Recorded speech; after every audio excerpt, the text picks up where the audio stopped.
Hello everyone and welcome to another high-elo game of Age of Empires. Today we've got a battle of the farmers as DracKeN playing as the Franks in purple prepares to take on Vinchester playing as the Poles in green. Now while the players till their fields, explore their immediate and closed off surroundings, pull their boars and try to get their butts up probably to Castle Age ASAP. Not a bad opportunity for us to take a look at the Civ matchup we are going to be watching today, because I suspect if this game goes to the late game, which in Fortress usually is a good bet, we are going to get to see some pretty awesome battles. Now, the Franks, the OG cavalry civilization, harkening back to the last freaking century. Their knights come with extra line of sight. Their stables can be upgraded to work much faster, and all of their mounted units get 20% more HP starting in the Feudal Age. Now, to support their heavy cavalry units against annoying pesky things like, I don't know, maybe halberdiers or infantry units that might want to snipe them, the Franks can turn to their unique unit, the Throwing Axeman. This is a ranged infantry unit similar to the Malian Gabeto, whose range can be even further increased. And to help a player train as many Throwing Axemen as possible, Frankish castles do come in at a 15% discount in Castle Age, 25% cheaper in Imperial. Now, to help feed a big militaristic population, Frankish foragers do work a little bit faster than normal, and they get all mill upgrades free of charge. Now, speaking of mills and foragers, we have to look no further than the Poles. Also, very much like the Franks, a civilization that likes to focus on their cavalry. Their scout line units come with a small attack bonus against archers and can be upgraded to do trample damage, which can be very helpful in the late game, since Poles are one of the only two civs in the game to have their hussars replaced with winged hussars, which are already tankier and more powerful than normal hussars, and do come with an attack bonus against gunpowder units and an even bigger attack bonus against monks. Deleting his rear wall here. Does this extend to the edge of the world? Yeah, it actually does. Now, if you don't want an appetizer, you just want to go straight for that main meal, go straight for the heavy cavalry, well, the Poles can actually upgrade their knights and cavaliers to cost a lot less gold.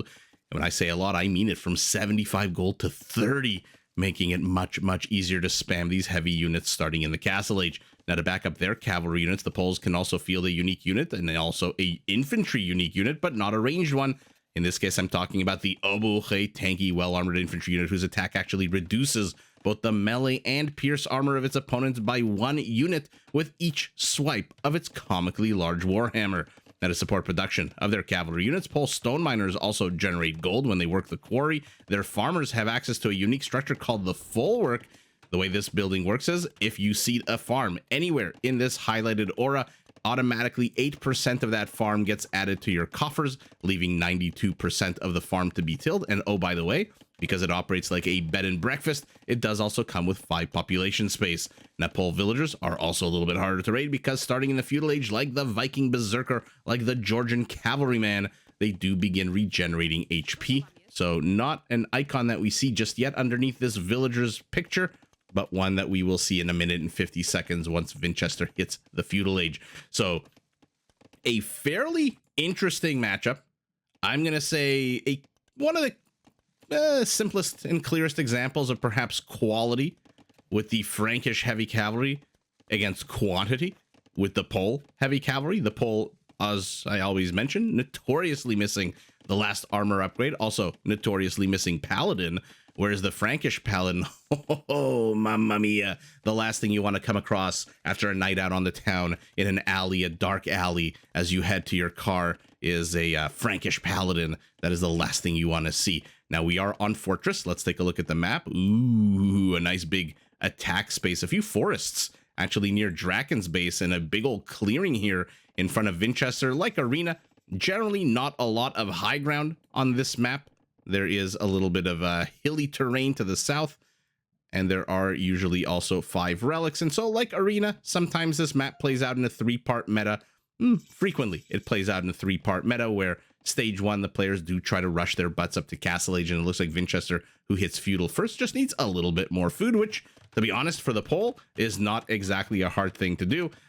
And there you go. Now you see at the bottom of the villager here, regeneration rate of 10 HP per minute, which on a unit with 25 HP, because we are walled in, so no real need for loom at the moment, is a pretty good regeneration rate. The good old stable market combo. Usually it's a blacksmith market combo, but I guess we're going to contest some relics maybe for our Pole. And Vinchester's already heading up to the next age, but beating him to it is our Frank by about, I want to say 20 seconds, 25 seconds.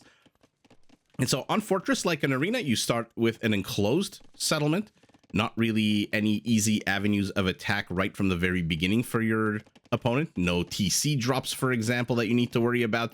Also, unlike Arena, you do start the game with 10 villagers, a whole bunch of housing, I believe 5 initial farms, a castle, and a barracks. So the castle serving a dual purpose of, number one, helping you get up to Imperial a lot faster because you've got your requisite structure right here. And number two, allowing you to train your unique units. So are we going to get to see Obuchs taking on Throwing Axemen? That would be as delicious and delectable as possible. Those are 2 units that are not expensive at all. I think the Obuch is 20 gold. The Throwing Axeman is 25 gold. And they should both cost 55 or 60 food a piece. Okay, so DracKeN has deleted the rear facing wall and has walled the perimeter with houses and a palisade. Okay, so like on Arena, a few important things you generally want to keep an eye out for. Ooh, this is completely open right now. Not that Vinchester is pressing the issue at the moment. DracKeN hitting the next age first, and immediately a town center for him. I'm assuming with 508 wood in the bank, our poll is going to follow as well as second TC going up for our Frank. Let's see where, if at all, our poll places the extra TC. For now, he's just going for a monastery to contest the relics, or rather to gather the relics. I would say contest, but our Frank doesn't really have an ability to contest any kind of relic gathering. So you want to look like an arena where your internal resources are located. Are they close to walls? Are they easy to lame? Everyone, like on Arena, does start the game with an extra patch of gold and an extra patch of stone outside of their settlement. There and there for our poll, whose internal resources also not that badly placed. Gold and stone here as well. And then gold and stone here as well. And it looks like our Frank does have an extra patch of gold to the back that was outside of his settlement. Same thing for our poll, who has both his extra patches outside of his settlement. Now, a few other cool things that generally don't happen on Arena as frequently. There's a lot of parts of your wall off that are created, are forested, I should say. Oh no. Oh no. Why did he leave this so open? I guess he's not really expecting an attack, but Vinchester uses the opportunity, sneaks in a scout, but wait a second. He's going in a pretty straight line here. No, ungarrisons the villagers, does DracKeN. So he's going to let his opponent have a bit of scouting here. Forest's always annoying, forming part of a wall off, just because later stages of the game, your opponents, any civilization with onagers basically, which is most civilizations, can pretty much destroy that forest and have easy access to your base. What the F? Okay. Well, first kill of the game going to the tower of our Frank, as his scout leads a few Polish scouts on a bit of a merry chase right here next to the lion. And then the last thing I'll point out on this map, one of my favorite things in all of Age of Empires, as our poll evens up the kill count, is you do start with towers inside of your settlement. Sometimes the towers are really well placed, like this one guarding the gold to the back. Sometimes they're, I don't know what to say. Not exactly the best placed towers, like the one here to the rear guarding from an alien invasion off camera. Sometimes they block a bit of your exit. Sometimes they're funnily placed. And so we'll see where the towers are. It looks like, oh, I was going to say both of them are towers to the back. Our Frank actually has 2 towers here to the back, guarding against not much. Although I say not much, and this tower had the first kill of the game. So joke's on me. Where's the 4th tower for our poll, by the way? 1 down here, 1 up here, 1 here. Am I missing something? Am I blind as a bat? How come he only has 3 compared to the 4 of our Frank? Did our poll accidentally delete one of his towers? Or again, is my clicking just absolutely terrible? I must have missed him deleting one of the towers. Now the polls need a lot of space for those full works if you want to take advantage of that 8% boost to your, what do we want to call it? Dinner tray? Which kind of sucks for them in the beginning when they start with 5 farms around the TC. I mean, it obviously doesn't suck to start with 5 free farms, but it kind of sucks that you don't get a 8% of value of that farm. It looks like for now 1 relic already getting got, a second is on the way, and perhaps a 3rd as well. He has not seen the 2 down here to the south. By the way, odd situation that both relics are placed so close to one another.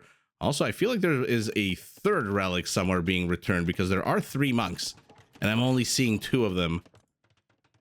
These are scouts. I'm just going to call this the game of the blind caster. Where the hell are all these 3 monks? In any event, 2 relics now gotten for our... Oh, okay, my apologies. He already returned home with that 2nd relic while I was rambling on about this monk. Okay. Ooh, he's going to discover the relic very, very soon. And once he does, we'll probably take that relic. Oh, okay. No, there we go. The scout discovers it.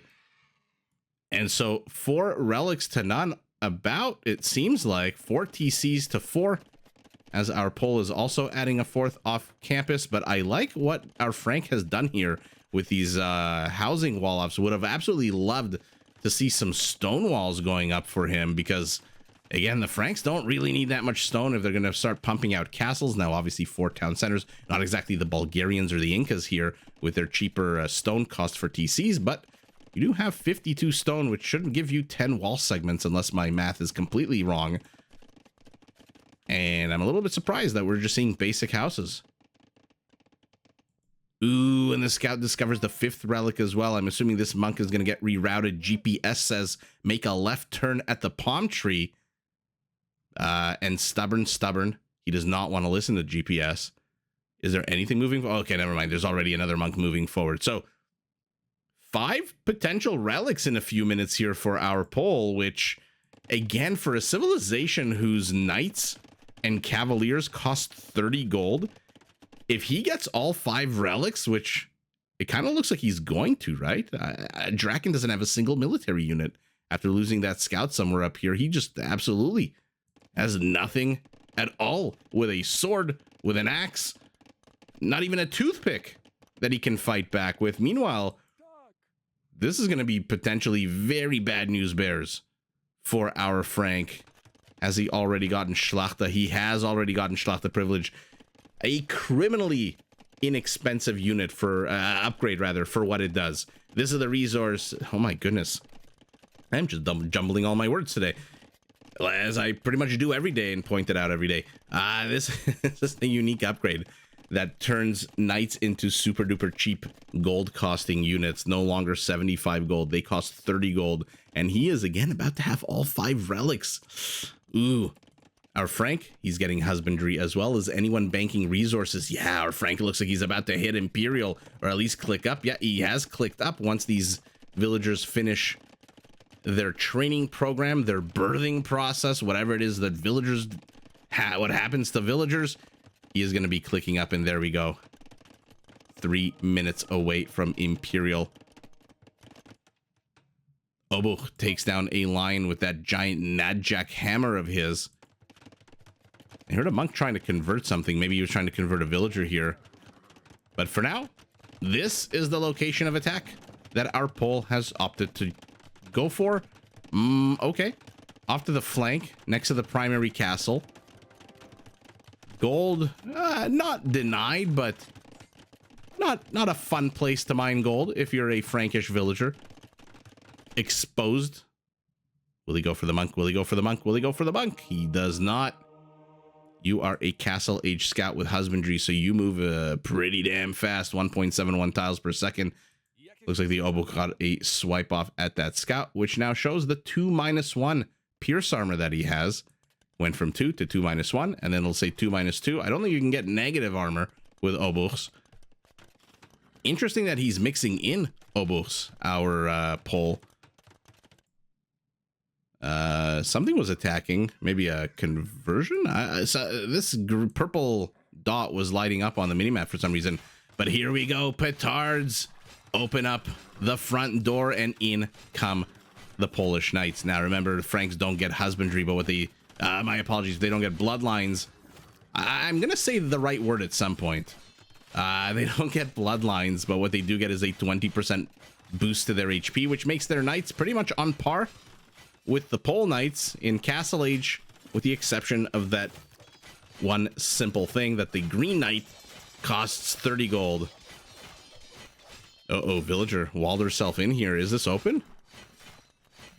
We'll find out as these pole knights are running amok, trying to get villager kills. Vinchester does have one vill kill already. Okay. I mean, the line of sight boost is on a Frankish knight.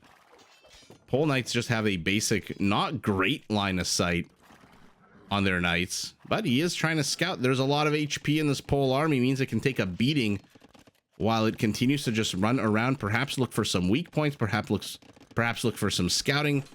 Peels off a few units to the north. Immediately the Frank pounces, forging for both players. And in 11 seconds, our Imperial Age Frank is going to have Cavaliers, which means bye-bye. Okay, didn't even have to wait for that. And our pole, by the way, 50 seconds away from the final age as well. Another gap in the wall. He still has a petard. Where's the petard? Oh, he's huddled inside the castle, waiting for his time to shine. Ooh, I love the forward stables. I love the defensive castle on the right to attack, at least chip away at the HP of any reinforcement that comes across here. Scout does move into the north, does bite the dust right, of course, as I click away. Scout to the south is going to try to find some damage as well, or maybe just some viewing, some spying. And we are a minute away from Frankish Paladins. This is why Fortress and Arena and all these maps that do give you a bit of time to build up your settlement compared to a map like Arabia, for example, they do lend themselves to longer, bigger, juicier battles. And we are seeing it here, 32 seconds away. By the way, both players will hit their optimal and peak cavalry, heavy cavalry unit in the next 20 seconds. Because the Polish Cavalier upgrade is going to complete pretty much at the exact same time, if I'm not mistaken. Let's see it as the Frankish Paladin. Oh, just a few milliseconds before, but now you're dealing with 192 HP of wine-drinking, fleur-de-lis wearing death machine called the Frankish Paladin. At the same time, this one scout continuing. I'm assuming that's the scout from the south. Continuing to get as much information as he possibly can. But you know what you're going to see with the polls. You're going to see a lot of farms. You're going to see a lot of full works. And you're going to see a whole bunch of stables, which you see here with that amazing line of sight. I mean, look at this line of sight on a Frankish Knightline unit as he guns down the advance party of Pole Cavaliers. And now he is going after the villagers to the south. Both players still need to upgrade their units. But unfortunately for Green, his unit comes with 52 HP less. That is a massive, massive HP deficit here. He is literally going to have to completely go quantity over quality. Paladins raiding to the rear, Paladins raiding to the front, Paladins chasing away the pole to the, I guess, center of the map. And this is not looking good at all for Vinchester. He's down villagers, he's down army, he's down score significantly. But he's an Imperial. He has all 5 relics, and he is training 10, 13 freaking Cavaliers at a time. So if he can try, let's actually compare these two units as these Paladins continue wreaking havoc on the pole economy. Let's actually compare and look at what we're about to see here. At the bottom left of your screen, 18 attack to 12, 5 armor to 4, 192 HP to 140. I mean, by all metrics, our pole needs to get out a huge quantity of cavalry. I love the backup 6 stables in case these ones fell. What an absolute great amount of infrastructure from our pole, actually. And this is how you got to do it. You have to deny the Frank gold, and then you have to just overwhelm. But look at the bodies on the battlefield. Do you see anything other than one purple body here for all of those green bodies? Oh, this is going to go very bad for our pole unless he can continue pumping out more and more of these heavy cavalry units. Our Frank finds another gold mine. He's up to 20 villager kills to the 9 of his opponent. But you know what? Obuchs can turn this around. If they can get enough swipes away at these paladins with no armor, your extra HP is all of a sudden a little less scary. Ooh, the Obuch does discover This villager train slowly but surely is getting his HP tickled away at. I mean, look at the kill count. 150 to 60 right now. This is just an absolute brutality from our Frank, who continues to kill villagers. 9 total kills, 6 of them villagers. Ooh, I love this TC gobbling up the gold to the south. And our Frank with that 25% discounted castle, the infamous 488 stone castle, is here, and he is rightly going straight for the stables. Forget the settlement, forget the gates, forget the full work. Maybe, I mean, he must have seen with that scout the location of the monastery. Maybe that's a bit of a better target than the stables at the moment. It looks like that northern area has, rather, remains under attack, as another massive battle here. I mean, Vinchester can't possibly hope to win these battles, right? 44 Frankish paladins, 27 Pole cavaliers, but again, one player is training 6 units at a time, the other is training 13 units at a time. And I do believe, unless again my math is just absolutely bonkers, that 2 cavaliers will always beat 1 Frankish knight here. Let's see what's going on around the map as our Pole now returns the favor with raiding. There is a lot of action happening on this map. No ballistics for either player. It means that it's going to take a while for those cavaliers to get got by that castle. And he is back with more cavaliers. These stables are still up. They're continuing to pump out cavaliers. Has our Frank been discovered? Oh, he's about to get discovered here. Okay. The villagers at this point might just want to fight back, but again, there are 52 Frankish paladins. Oh, and now he's starting to mix in some spearman line units. Why the hell not? 49 going up to 56 cavaliers. Some games in Age of Empires are very nuanced. Some of them are multi-pronged. Some of them involve microing and trapping and backstabs and sidestabs and hydra attacks. This is just brute force against brute force. Who will run out of gold first? Whose will run dry? Who will be able to produce more? Kill count still 100 more in favor of our Frank. He's got to go. Oh, okay, he did go after the monastery. Now, all of a sudden, that relic tap has been shut off. It looks like those villagers did kill that 1 scout to the south. No, never mind. The paladins got rid of him. 20 cavaliers being trained at a time. 20 cavaliers. Forget the food cost. That's only 600 gold. In case you think that's a mistake. No. 20 cavaliers for 600 gold. Vinchester is selling food. Not a great rate at all. DracKeN is buying wood for the halberdiers that he's trying to get. He's gone heavy on the food.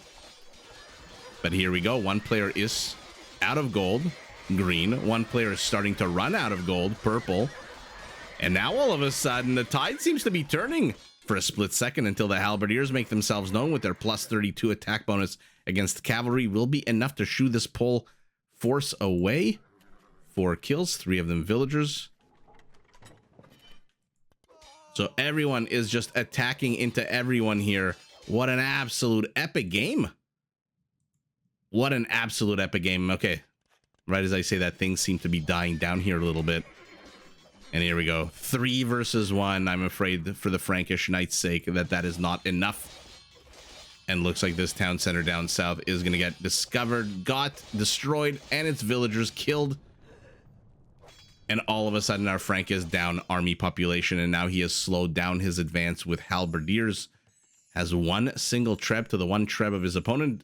By the way, Vinchester has managed to re-get all 5 relics. Not sure why he built the monastery here as opposed to, oh, I don't know, maybe here or here. I guess he can't here with the tree, but here? Why the hell did he rebuild his monastery right in the front?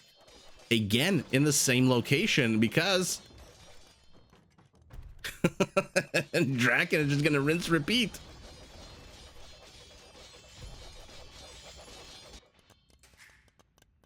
Stone patch, my apologies, gold patch is still secure to the north. The one to the south Ooh, this is a very long distance gold mining here. He is sending more villagers. They all have pickaxes in their hands.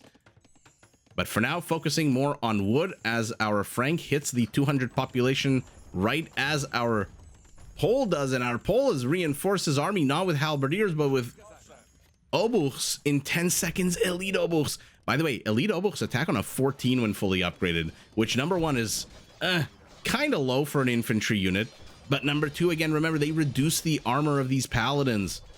And when you lose your 5 melee armor to an obuch, but wait a second, you have to wait for them. They're a little bit slower than you. They don't have a horse to ride. Hello. And here we go. They slam into the halberdiers. What an absolute beautiful game. Look at this. No, you're not watching deathmatch. You are watching a front row of hammer wielding, armor reducing madmen taking on Frankish paladins, and when they die, they leave a paladin very, very weak. 0 melee armor at all means that this unit takes 16 damage, while its 18 attack does only 14. And this is an absolute beast of a battle. Our Pole taking it on the left flank, our Frank taking it on the right flank. Castle up, relics again. Finally, Vinchester builds the monastery away from his walls. I have no clue what the hell is happening. I don't know who's winning this. All I know is that our Pole has now killed 91 Frankish villagers, and DracKeN is down to 102 vills, but he's penetrated the base. Maybe want to focus on the Treb, maybe want to get the monk, maybe want to do something other than fighting obuchs at the moment. Yeah, he's going after both of those targets. Unfortunately, he has no way of tiefing these relics, Mr. Yo style, in the middle of a battle, because he did not destroy these gates. Look at Vinchester, just a gate behind a gate. We've got gateception. And our Frank using this opportunity to get a stone mining operation up and running. These Cavaliers. Oh, I thought they were going to have a lot more villager kills. This is still up, by the way. More stables, incomplete stables. What a ridiculous game. But our Pole somehow flooding the whole map with his cheaper units, or unit singular, has withstood the attack. What? And now all of a sudden our Frank has 8 paladins left, while all 5 relics remain in Pole hands. At this point, should Vinchester just delete this wall, surround this army, and take it to Pound Town? I think so. We've got he's got so much gold, he's going winged hussars. Now, winged hussars against halberdiers not going to do that well, but winged hussars against villagers, winged hussars against anything else in sufficient quantity are going to absolutely wreck this. And our Frank is down to 10 army count. 9, 8, 7. I feel like I'm counting down to a New Year's of death. 6. He's training 10 halberdiers. He's training nothing. Vinchester, holy moly, with the Pole discounted Cavalier, just holds on, absolutely shreds the economy of our Frank. Our Frank ends the game down, to be fair, only 12 villagers, which is about 10% eco down. But look at the vill kill count, 111 to 39. I hope I caught all the action on main screen and picture. But wow, I did not expect our Pole to hold on this fantastically, especially not when the Frank was raiding up here with paladins, raiding over here with paladins, and crushing the Cavalier force in the center. He looked nigh unstoppable, DracKeN, but ultimately Byzantine style. If you clog up the works with units galore, then there's not much your opponent can do, especially when this guy comes out. And I say this all the time: white sleeve, black sleeve, white trouser pant, black trouser pant. I don't understand it. I'm not a medieval fashionista expert, but this, one of the most beautiful units in the game. Now all of a sudden Vinchester's Pole army is maxed out to the hilt. Aside from Cavaliers, he's got these light cavalry. Do they have? No Lachitic legacy. But you know what? Give him a few seconds. He's already at 510 gold with all 5 relics, almost 4,000 gold. Divide this by 30, and that's how many Cavaliers that relic count allowed him to get. That's 120 plus Cavaliers, just to make it very simple for me. In terms of gold cost, just by virtue of getting relics and DracKeN not contesting any of the relics, just what? Now getting a university? Okay. Maybe he was going to transition to hand cannoneers. The Franks do, I believe, get hand cannoneers. Although, if you're going hand cannoneers, then the Winged Hussar +4 attack bonus against gunpowder units. Yuckity, yuckity, yuck. But what an absolute banger of a game. Like I said, some games are a bit more nuanced. Some games there's sneaky side attacks, trapping, micro. Some games are just, I'm going to build a massive army and I'm just going to shove it into the face of your massive army. And we'll see who comes out on top. Now, did our Frank GG a little too early? He also has a good amount of food. Does he have any gold left up to the north? He has 205 gold here. No, our Pole has secured the gold to the south. And I assume he's got no gold back home. None that I can see. What he does have is a patch of stone, which does have 1,000 stone, which you can, I guess, sell for gold. But for some reason, pro players, I don't know why they don't like to sell resources. I'm not too sure. 170 paladins. Okay, there's your ratio. There's your ratio. This is exactly the ratio you need. Almost 2 to 1. 1.7, 1.8 to 1 to beat the paladin. And then 100 oboes adding as much damage. We saw paladins literally with no armor went from 2+3 to 2-2, makes them basically naked. And I wonder if halberdiers or throwing axemen should have been the name of the game. Halberdiers initially to kill the cavaliers, but then against the oboe, I feel like a throwing axeman maybe have been a better choice. And our Frank tunnel visioning so much onto the paladins that his third most trained unit is a Treb. PKPM not high at all for DracKeN towards the end of the game. PKPM about 10 minutes or 4 minutes, my apologies, before that for Vinchester, who must have been constructing and doing a bunch of things all over the place. Total resources gathered almost freaking identical. Our Frank takes the wood, not the food. Surprise, surprise. That's all going to the pole with those full works. And the remember, the Franks do get those free farm upgrades, which is just absolutely they hit the ground running with in terms of farming whenever they go up in age. But the real story, I think, is this: all 5 relics. When you're playing against the pole, you can, I mean, easier said than done, of course, but to let them get all 5 relics is basically a death sentence. That's like letting a Lithuanian get 4 relics. That's like letting the Aztecs or the Burgundians get all the relics. But in this case, like I said, divide this by 30, and that's how many Schlachter Cavaliers were paid for with just having relics. Now, Vinchester's relic play also finally secured to the back after one attempt to resecure the forward position. I figure he thought he could push this back, this Frankish tide, but I guess not. And let's take a look at 6 conversions to 4, 19 raisings to 4, and the total kill count looks nice and juicy, 440 to 374. But the Vil kill, I suspect, is what's really behind the tapping out. You've killed 111 of your opponent's villagers. There's barely any scarce resources left on the map. And while you covetously hold on to all 5 of your relics, your opponent has nothing. And on top of the nothing that he's also got a nothing discount on his most powerful unit. And now your units are roided to the hilt, fully upgraded Winged Hussars, fully upgraded Elite Oboe, and fully upgraded Schlachter Cavaliers at any moment can pop their beautiful helmeted heads out and just wreck your base. You never dealt with this. You pressed in very, very quickly, and that's why I thought in the beginning, I thought things were looking real bad for our pole, and that's why I was very happy that DracKeN was taking out the infrastructure here first, the stables. But actually, I'm going to zoom out. How many stables do we think our pole had at the end of the day? 14 stables is a good quantity to pump out 30 gold Nightline units.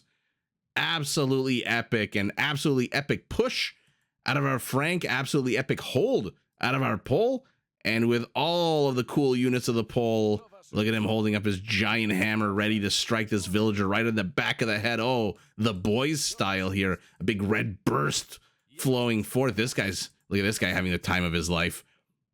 They say, you know, if you do what you love, you never work a day in your life. Man, oh man, do Age of Empires military units love what they do, and what they do is absolutely killing and it's with the killing, even though at the end of the day, about 70 fewer kills. It's the villager kills, it's the discount, it's the most powerful cheap units, and it's the roided up top of the line units that our poll has here that catapult him to victory with the amazing defense against the absolute tank of a beast of a unit that is the Frankish Paladin. It is Vinchester who emerges victorious, but GG in a brutal, bloody battle game to both players.